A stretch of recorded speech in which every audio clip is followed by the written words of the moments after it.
The Manitowish Waters Historical Society wants to welcome you to a series of screencasts on threads of Manitowish Waters history. This is the first in a series and is an overview of the history and evolution of the Manitowish Chain of lakes.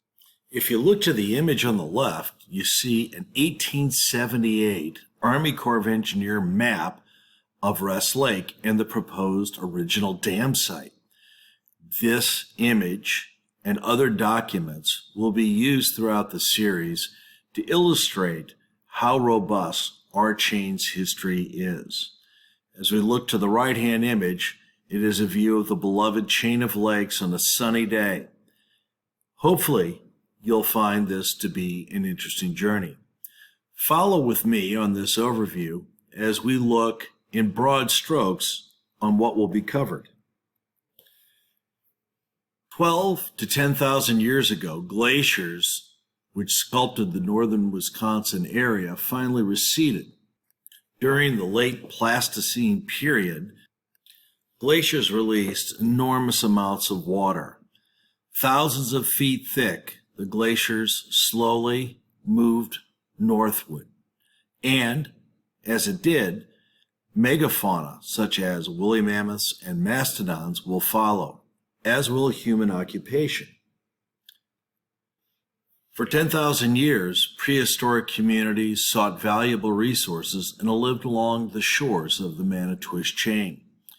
Whether pottery, as illustrated on the right, or projectile points and scrapers, as illustrated on the left, there is a strong record of prehistoric occupation throughout the Manitowish Chain. Ojibwa and other historic First Nation communities flourished in the North Woods.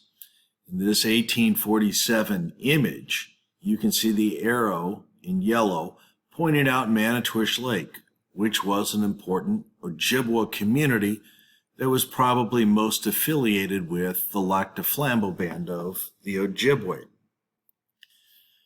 In 1862, surveys provided great insights regarding the original lake levels and the form of our lakes.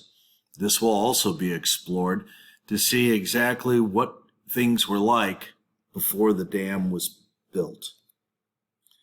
Even more insight regarding pre-dam levels were provided in 1878 by the Army Corps of Engineers. The map on the right illustrates with red lines where the water level would have been if the original Rest Lake Dam at the outlet of Vance Lake, not Rest Lake, had been built to put a 25-foot head of water on.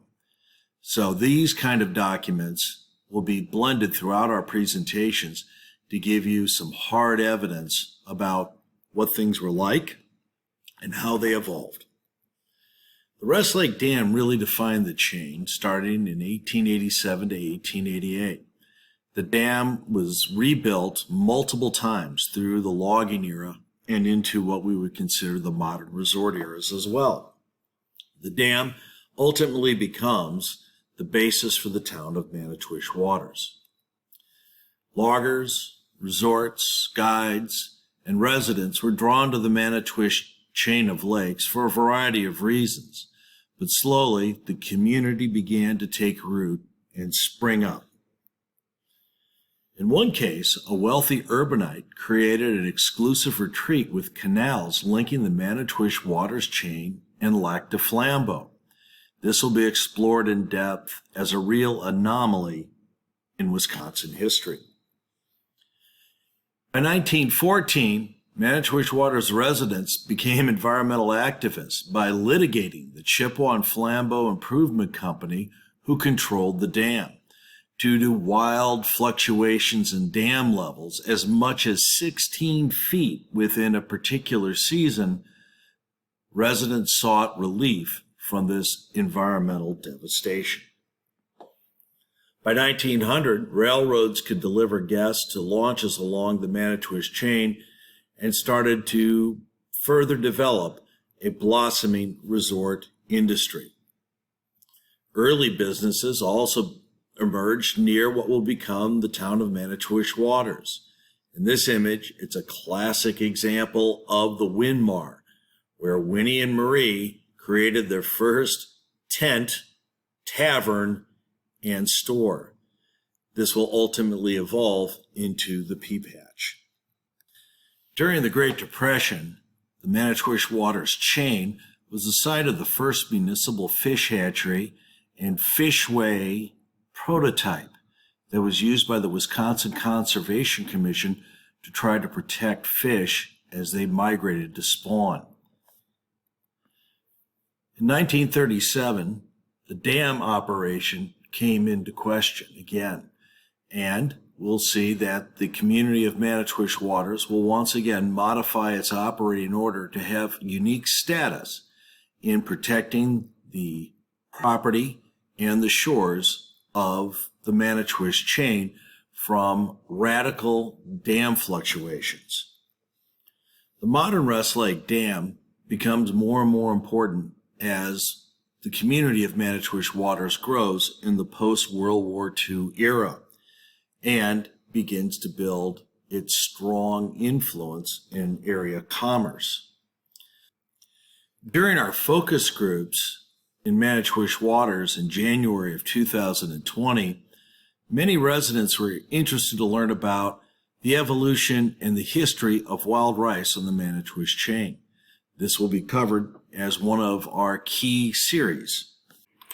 The impact of invasive species will also be reviewed as part of this series, and a review of 21st century debates regarding the Rest Lake Dam and ultimate litigation and a new memorandum of understanding in the operation of the dam, hopefully for generations to come. The Manitowish Waters Historical Society really is looking forward to sharing more of the threads of MW history with you.